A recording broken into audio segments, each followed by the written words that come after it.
पहला प्रश्न अपना ये है कि दर्शन विशुद्धि आखिर क्या है।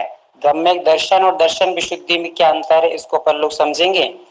उसके साथ में ये आया है कि सम्यक दृष्टि या धर्मात्मा जीवों पर ही अधिकतर कष्ट क्यों आते हैं।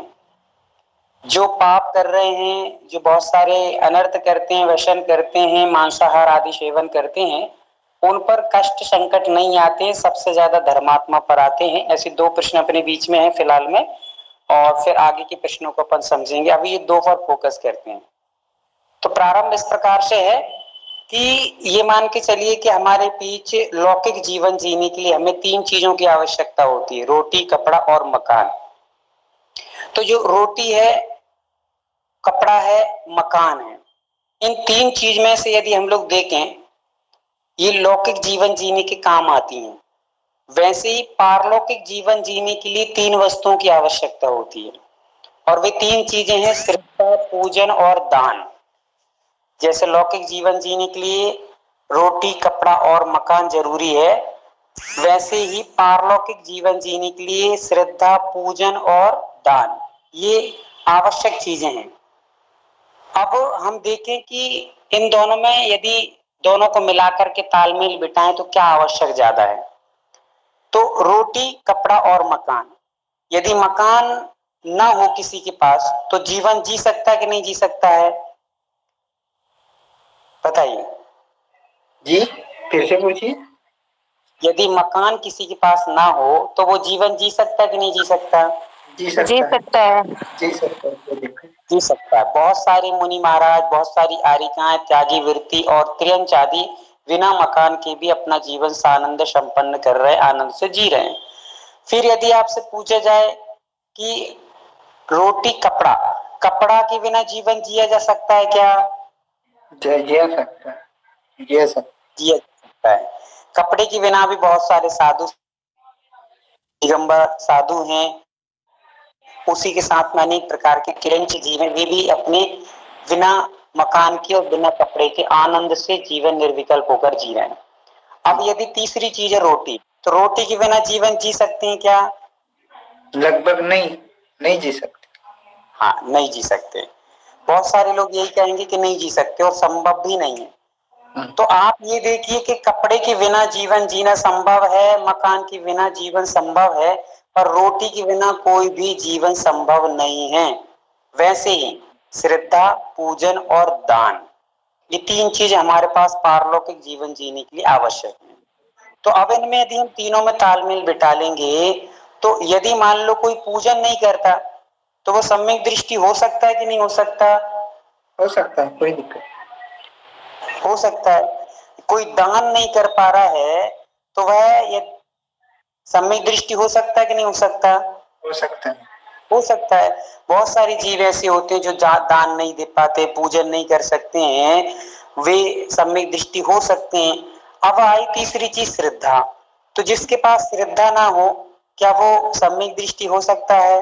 नहीं हो सकता। श्रद्धा का पर्यायवाची नाम ही सम्यक दर्शन। हाँ, नहीं हो सकता। तो जैसे रोटी के बिना पारलौकिक जीवन संभव नहीं है, वैसे ही श्रद्धा के बिना हमारा, जैसे रोटी के बिना लौकिक जीवन संभव नहीं है, वैसे ही श्रद्धा के बिना पारलौकिक जीवन संभव नहीं है। तो इसीलिए यहाँ पर हमारे यहाँ पर सबसे पहले कहा कि देव, शास्त्र, गुरु पर श्रद्धान करिए। उस श्रद्धान को हम लोग सामान्य तौर पर सम्यक दर्शन कह देते हैं। अब जिनके पास सम्यक दर्शन हो गया है, वे सम्यक दृष्टि ही दर्शन विशुद्धि के अधिकारी हैं। जिनके पास सम्यक दर्शन नहीं है, वे दर्शन विशुद्धि के अधिकारी नहीं हैं। अब जैसे समझ लीजिए कि आपने पहली दूसरी कक्षाओं को पास कर लिया, अब आप 10वीं क्लास में पहुंच गए, 10वीं क्लास को भी आपने पास कर लिया, और अब आप अच्छे खासे स्टूडेंट कहलाने लगे हैं। अब आपको आगे के जो सब्जेक्ट मिलते हैं, यहाँ के तौर पर यदि एमपी साइड आप कभी देखेंगे तो यहाँ पर 11वीं 12वीं से सब्जेक्ट लिए जाते हैं, कॉमर्स, बायो, आर्ट्स, मैथ्स आदि। तो आपके यहाँ पर 11वीं से ही कॉलेज चालू हो जाता है, पर यहाँ के तौर पे समझो कि कॉलेज प्रारंभ हो गया। तो वैसे ही यहाँ पर जिसने सम्यक दर्शन प्राप्त कर लिया है, अब वो कॉलेज पढ़ेगा। कॉलेज मतलब कि दर्शन विशुद्धि को करेगा, पर जिसका अभी 10वीं पास नहीं हुआ वो कॉलेज नहीं पढ़ सकता है। वैसे ही जिसका सम्यक दर्शन नहीं है वो दर्शन विशुद्धि को प्राप्त नहीं कर सकता। तो हमें दर्शन विशुद्धि मतलब सम्यक दृष्टि की जो विशुद्धि होती है उसका नाम है दर्शन विशुद्धि। अब दर्शन विशुद्धि को करने के लिए सबसे पहले हमें जो सम्यक दर्शन की 5 भावनाएं बताई हैं आचार्यों ने, उन भावनाओं को निरंतर भाना और भाने के साथ साथ में उन भावनाओं पर उस प्रकार से उस अनुरूप से चलने का पूरा प्रयास करना। फिर सम्यक दर्शन के 5 अतिचार बताए हैं, उन 5 अतिचारों को छोड़ना, त्याग करने का प्रयास करना, यही दर्शन विशुद्धि है। कि जो हमने सम्यक दर्शन प्राप्त कर लिया उनमें से जो 5 भावनाएं सम्यक दर्शन की हैं उन 5 भावनाओं को निरंतर भाना और जो 5 अतिचार हैं उन 5 अतिचारों से निरंतर रूप से निर्वृत्त होने का भरसक प्रयास पुरुषार्थ करते रहना, ये दर्शन विशुद्धि कहलाती है। ऐसी नहीं है कि आप लोग एक पूजन करते थे तो अष्टानी का पर्व आ गया या 16 कारण आ गए हैं तो हमने 5 पूजन कर लें तो दर्शन विशुद्धि बढ़ जाएगी, या 2-4 ग्रंथ ज्यादा पढ़ लिए तो दर्शन विशुद्धि बढ़ जाएगी, या हमने उपवास कर लिया तो दर्शन विशुद्धि बढ़ जाएगी। नहीं, पहले जो भावनाएं हैं और जो अतिचार हैं उनमें अतिचार ना लगे ऐसे प्रयास करना, और साथ में जो भावनाएं हैं वो भावनाएं निरंतर भाना, इसको ही कहते हैं दर्शन विशुद्धि। समझ में आ रहा है?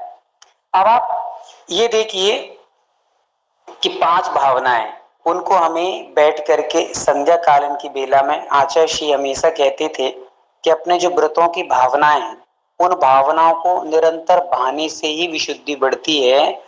आप यदि भावनाओं को नहीं भा रहे हैं तो भावनाओं को ना भाने से विशुद्धि नहीं बढ़ेगी।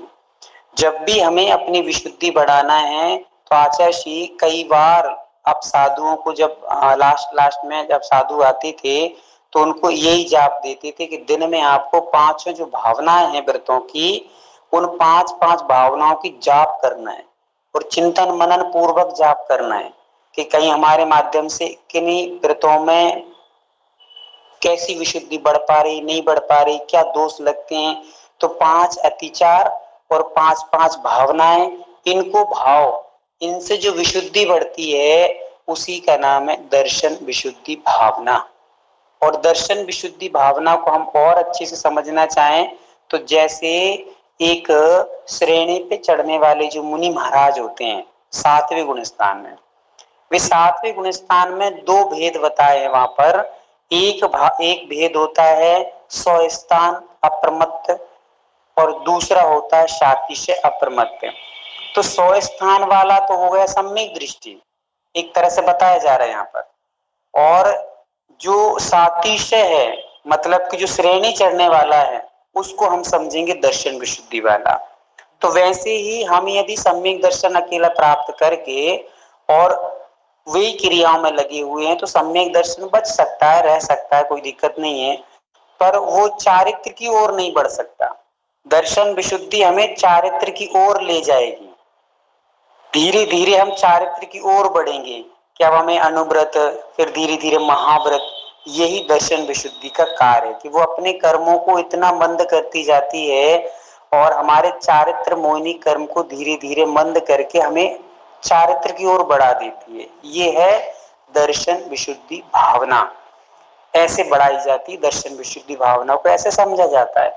जो मुनि महाराज प्रमाद पूर्वक जीवन जी रहे हैं वे 7वें 8वें 6वें 7वें 6वें 7वें 6वें 7वें यही जिंदगी भर घूमते रहेंगे, कुछ नहीं कर पाएंगे। पर जिन लोगों ने अपना प्रबल शक्ति पूर्वक पुरुषार्थ पूर्वक उस 100 स्थान से सातिशय में चले गए हैं, अब वे सातिशय के साथ जाते जाते अब वो सीधे ऊपर ही ऊपर जाएंगे। वैसे ही जिन्होंने सम्यक दर्शन प्राप्त करके अब 5 भावनाओं को भाया, 5 अतिचारों से निवृत्त होने लगे, घर में रहकर भी जिनका अब विरक्ति का भाव हो गया, आसक्ति का भाव छूट रहा है, उनको कहते हैं दर्शन विशुद्धि भावना वाले जीव। इसलिए दर्शन विशुद्धि न पूजा पे डिपेंड करती है, न सामायिक पे, न स्वाध्याय पे आदि पे, पर ये दर्शन विशुद्धि को बढ़ाने के साधन हैं, इनके बिना दर्शन विशुद्धि बढ़ेगी भी नहीं। पर यदि हम बिना भाव की ये सोच लें कि नहीं हम तो डेली प्रतिक्रमण कर रहे हैं, डेली सामायिक भी कर रहे हैं, डेली और भी बहुत सारी क्रियाएं करते हैं, जाप आदि करते हैं, तो अपनी तो दर्शन विशुद्धि होगी, ऐसा नहीं। आपको पूरी श्रद्धा भक्ति पूर्वक उन जितने अपने आवश्यक हैं उनको पूर्णतः अच्छे तरीके से हम लोग करेंगे, निष्ठा भक्ति पूर्वक, तो हमारी वो जीवन में सार्थकता होगी। एक छोटा सा मैं आपको एग्जाम्पल दे रहा हूँ आचार्य जी का।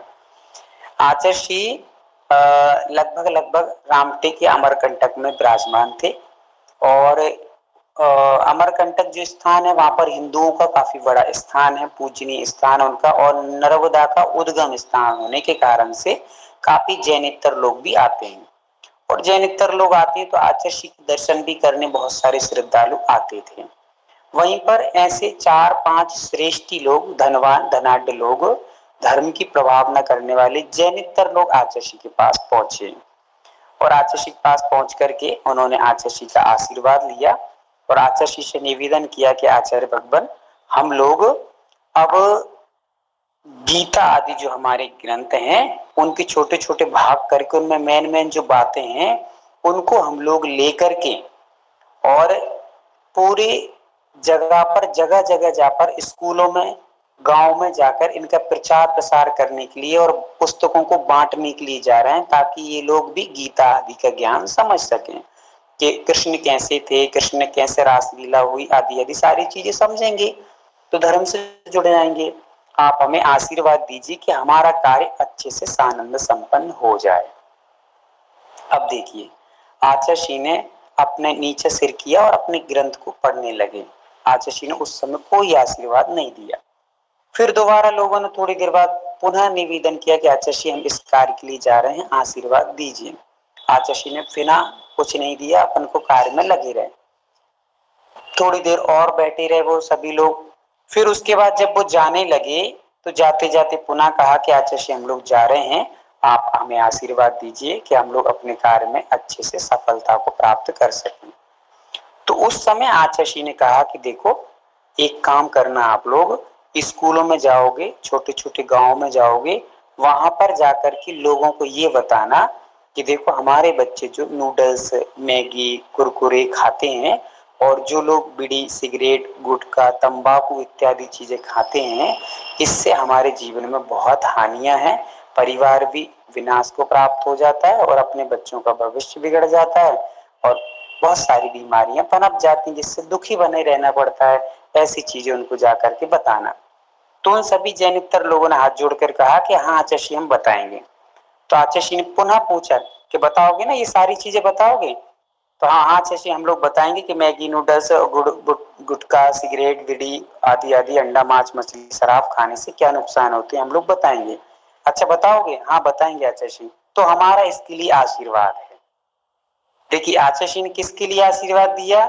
इन कार्यों के लिए हमारा आशीर्वाद है।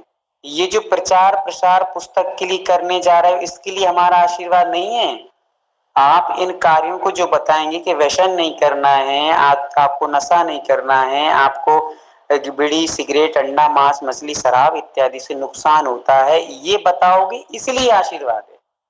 आप देखिए कि मिथ्यात्व से कैसे बचा जाता है, और आचार्य महाराज ने अपनी बुद्धिमत्ता से कैसे मिथ्या से बचे।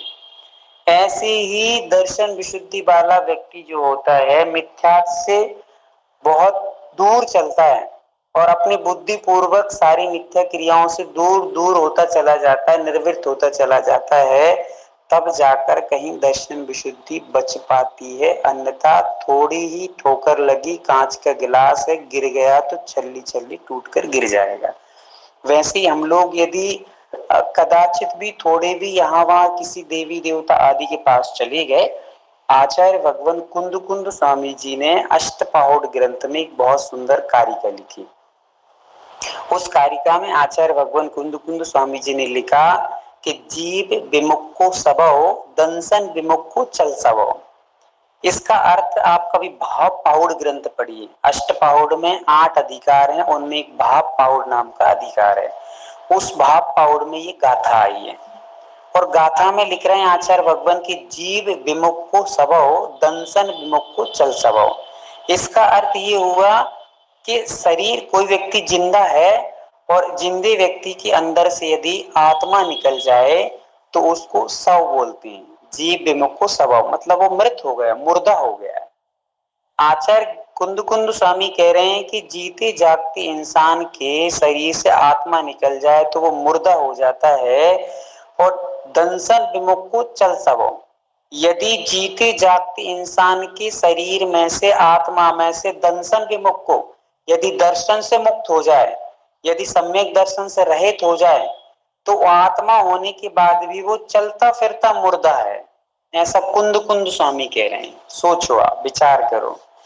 हम लोग छोटे छोटे घर गृहस्थी के काम बनाने के लिए, अपने बच्चों के पेट ठीक नहीं हो रहा तो अपन दूसरे इनके पास चले गए, हमारे घर में कोई बिगड़ गया, कुछ काम बिगड़ रहा था, हम उनके पास चले गए, इनके पास चले गए।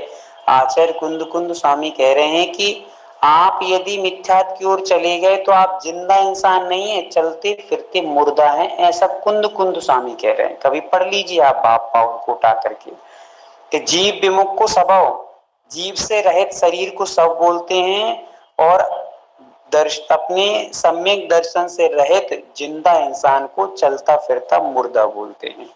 इतने बड़े अंतर हमारे आचार्यों ने बता दिया सम्यक तो मिथ्यात के बीच में। अब इससे बड़ा उदाहरण और क्या होगा।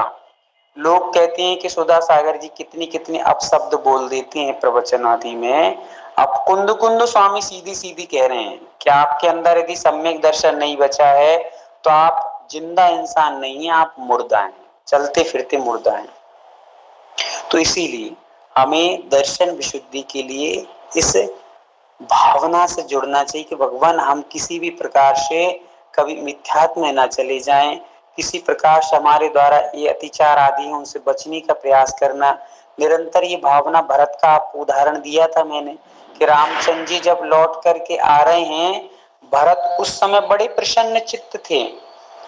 14 वर्ष तक भरत के चेहरे पर प्रसन्नता नहीं देखी नगर वासियों ने, अयोध्या वासियों ने। पर जैसे ही रामचंद्र, सीता, लक्ष्मण लौटकर वापस अयोध्या आते हैं लंका से, तो उस दिन चेहरे पर भरत की प्रसन्नता थी। उस प्रसन्नता को देखकर मित्रों ने कहा कि भरत भाई, आज तो आपके चेहरे पे प्रसन्नता दिखाई दे रही है, इतने दिनों के बाद होना भी चाहिए, क्योंकि आपके भाई और भाभी जो आ रहे हैं। तो उस समय और प्रसन्न चित्त होकर के भरत कहते कि नहीं भाई मित्रों, ये प्रसन्नता थोड़ी तो है इस बात की कि भाई आ रहे हैं, पर इसीलिए नहीं है प्रसन्नता के भाई ही आ रहे हैं इसीलिए मैं खुश हो रहा हूँ, इस बात की नहीं है। प्रसन्नता तो इस बात की है कि मैं जो 14 वर्ष से बोझ ढोता आ रहा हूँ, जो राज्य का भार मेरे ऊपर संक्लेश का कारण, पाप का कारण बन रहा है, वो 14 वर्ष के बाद अब राम जब आ जाएंगे तो मैं सबसे पहले अपने ये पाप का भार, ये राज्य का भार उतार के फेंकूंगा और वन में जाऊंगा। वन में जाकर के मैं स्वयं एक मुनि बन जाऊंगा और मुनि बन करके ध्यान लगाऊंगा और उस ध्यान के बल से सिद्ध परमेष्टि बन जाऊंगा, इसलिए खुशी हो रही है। अब मुझे इस संसार से मुक्ति मिलने वाली है, इस अनादि काल चतुर्गति भ्रमण से मुझे मुक्ति मिलने वाली है, इस बात का आनंद आ रहा है। ऐसा होता है दर्शन विशुद्धि वाला कि इतने बड़े राज्य के बीच में बैठकर भी राज्य को छोड़ने की भावना बना रहा है। और हम यदि छोटे से घर में बैठकर और जोड़ने की इच्छा कर रहे हैं तो दर्शन विशुद्धि भावना ये पूजन करने से नहीं बढ़ेगी, इस स्वाध्याय, इस सामायिक प्रतिक्रमण से नहीं बढ़ेगी, भावनाओं से ही बढ़ेगी। भावना में इस प्रकार की विशुद्धि है कि भगवान ये सब कब छूटे, जुड़े नहीं, कब छूटे। छोड़ने से, त्यागने से व्यक्ति महान बनेगा, ऐसे नहीं बनेगा। अब प्रश्न ये था कि धर्मात्मा जीवों पे आपत्ति विपत्ति आती है, सम्यक दर्शन प्राप्त कर लिया, पूजन पाठ कर रहे हैं, धर्म ध्यान कर रहे हैं, उन पर संकट आ रहा है, और जो पाप कर रहे हैं उन पर पुण्य की वृद्धि हो रही है और रात दिन फल फूलते जा रहे हैं, उनका घर बढ़ रहा है, उनके घर परिवार में संपन्नताएं बढ़ रही हैं। ऐसा क्यों होता है? तो इसका एक बहुत अच्छी चीज है, कर्म सिद्धांत से लेकर के चलेंगे। जैसा कि आपने कहा कि उदीर्ण आदि, तो ये कैसा होता है कि मान लीजिए कि आपके पास एक पाइप है, पाइप सब समझते होंगे, उस पाइप में हमने, सब लोग सुन रहे हैं? हाँ, सभी के लोग आवाज हाथ ऊपर करें। हाँ क्या हाथ ऊपर करें। कितने लोग सुन रहे हैं? हाथ ऊपर करें, भैया जी की आवाज। हाँ सुन रहे हैं, ठीक है भैया जी कंटिन्यू। हाँ, तो मैं ये कह रहा था कि हम किस प्रकार से ये समझें कि भाई धर्मात्मा जीवों पर संकट आ रहे हैं और पापी जीव फल फूल रहे हैं, ऐसा क्यों होता है? इसके पीछे एक बहुत बड़ा रीजन है, बहुत बड़ा सा एक कारण है, उसको अपन यहाँ समझेंगे।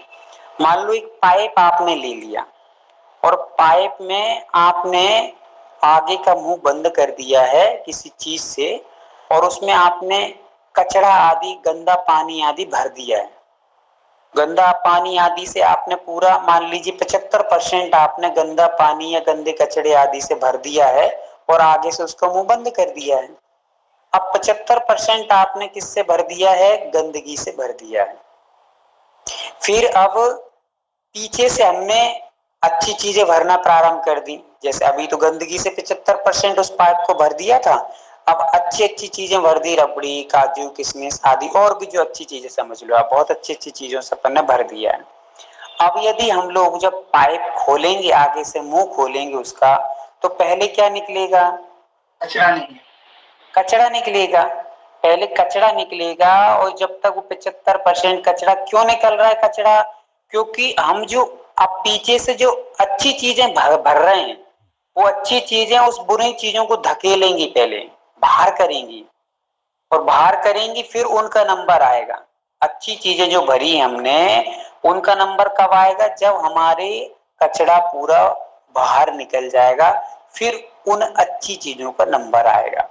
वैसे ही यहाँ पर आचार्य देव कह रहे हैं कि धर्मात्मा जीव धर्म करते हुए परेशान हैं, दिक्कत में हैं, पीड़ा में है, ऐसा क्यों है? तो उसका कारण ये है कि उसका पुण्य जो बढ़ रहा है, पूजन करने से, सामायिक करने से, स्वाध्याय करने से, आदि आदि धार्मिक क्रिया करने से उसका जो पुण्य बढ़ रहा है, वो पुण्य पहले पाप को धक्का देगा, पहले पाप को धकेल धकेल कर बाहर निकालेगा। जैसे हम लाइट जलाएंगे तो अंधेरा बाहर हो जाएगा, पहले अंधेरा जाएगा, फिर प्रकाश हो जाएगा। सूर्य जैसे जैसे प्रकाशित होता है, अंधेरा वैसे वैसे चला जाता है। वैसे ही पुण्य जो बढ़ेगा आपका, कभी भी धर्मात्मा जीवों को हताश, उदास, निराश नहीं होना है। क्यों? क्योंकि जब भी पाप का उदय आए, आपका ऐसा कर्म का उदय आए, आपको संकट परेशानी झेलना पड़े, तो आप ये समझिए कि हमने जो पूजन पाठ करी है उससे इतना पुण्य बढ़ा है कि वो पुण्य रूपी प्रकाश हमारे पाप रूपी अंधेरे को पहले बाहर भगा रहा है, और फिर पूरा जीवन हमारा प्रकाश में होने वाला है। बिना सफाई के कोई काम नहीं होता। आप अभी दीपावली आएगी, अच्छी सफाई करोगे, फिर आप अच्छी अच्छी लाइटें लगाओगे घर में, तो चमचमाएगा और बहुत सुंदर दिखेगा। और यदि आपने साफ सफाई नहीं की, कचरा डला हुआ है पूरा, और कितनी भी लाइटें लगा दो, गंदा ही दिखेगा। तो वैसे ही आप ये समझिए कि हमने पूजन की, हमने सामायिक की, हमने स्वाध्याय किया, इतना पुण्य बढ़ा है कि उतनी तेजी से वो पुण्य धक्का दे करके पाप को फेंक रहा है, और वो पाप उदीर्णा हो रही है। उदीर्णा से हमें कर्म के उदय के कारण से, उदीर्णा के कारण से अभी संकट का महसूस करना पड़ रहा है, संकट का हमें सामना करना पड़ रहा है। पुण्य बढ़ रहा है, घट नहीं रहा, ये मत सोचिए। पुण्य बढ़ने से पाप को फेंक रहा है, और पापी जीवों के साथ उल्टा हो रहा है। क्या हो रहा है? उल्टा हो रहा है। कैसा हो रहा है? तो पाइप में पहले अच्छा अच्छा माल भरा हुआ है, और पीछे से ये पाप कर रहा है, तो पाप भरता जा रहा है, और वो पीछे वाला पाइप पाप आगे वाले माल को फेंक रहा है। मतलब कि उनका पाप पुण्य को फेंक रहा है, इसलिए वे आज फल रहे हैं, फूल रहे हैं। उनको हर समय, हर क्षण क्षण उनको सुख संपत्ति, संपन्नता बढ़ रही है। क्यों बढ़ रही है? क्योंकि वो पाप जो पीछे आ रहा है, वो पुण्य को फेंक रहा है, उछल उछल के आ रहा है। तो उनकी भरपूर मात्रा से, सोच भी नहीं रहे उतनी वृद्धि होती जा रही, और बढ़ रहा है धन संपदा, अपार धन संपदा, सुख ऐसो आराम। क्यों? क्योंकि उछाल मार रहा है पुण्य, और उछल उछल करके वो पुण्य कुछ ही दिनों में समाप्त हो जाएगा। शेष बचेगा आप किया हुआ पाप, और वो जब पाप का उदय आएगा तो नरक आदि दुर्गति में जाकर के भोगना पड़ेगा। अब इसके लिए एक छोटा सा एग्जाम्पल, एक और छोटा सा उदाहरण ऐसे समझे। मान लीजिए आपके घर में चूल्हा जल रहा है और चूल्हे के ऊपर रखी हुई है तपेली, तपेली में रखा है दूध। जब हम नीचे से लकड़ी लगाएंगे और आग जलाएंगे तो वो दूध उफनेगा, उफन उफन करके बाहर फेंकेगा, नीचे गिरने लगेगा।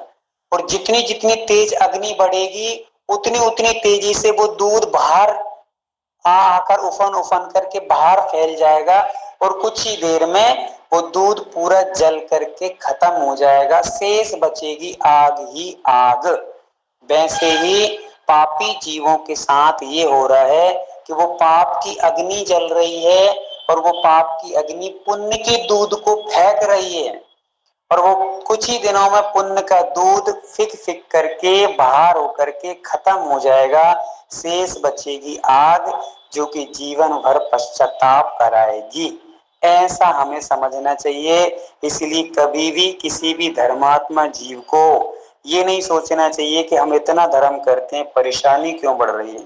परेशानी बढ़ने का यही कारण है कि पुण्य हमारे पाप को धक्का दे रहा है जोर जोर से, और वो पाप बहुत तेजी से उदय में आकर के बाहर निकल रहा है। इसलिए जितना जिस पर संकट ज्यादा बड़ा होगा उसका उतना ही पुण्य का तीव्र उदय आने वाला है।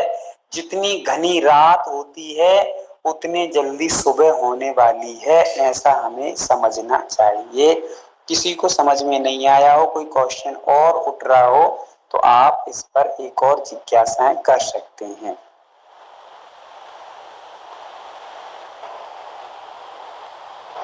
हमारे सब पूरा समझ लिए सब भैया जी।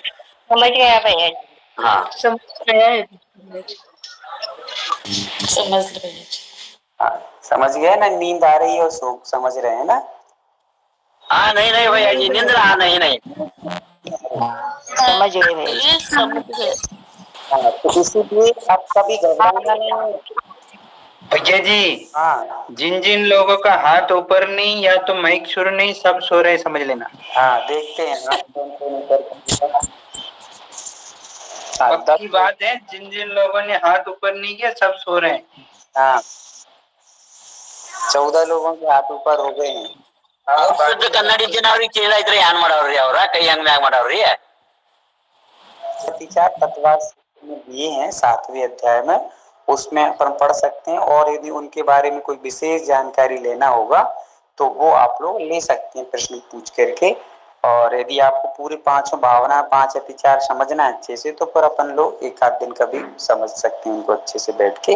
अभी टाइम अपना हो जाएगा, टाइम को देख करके अपन ने सारी चीजों को समझा है ना, ऐसे करके।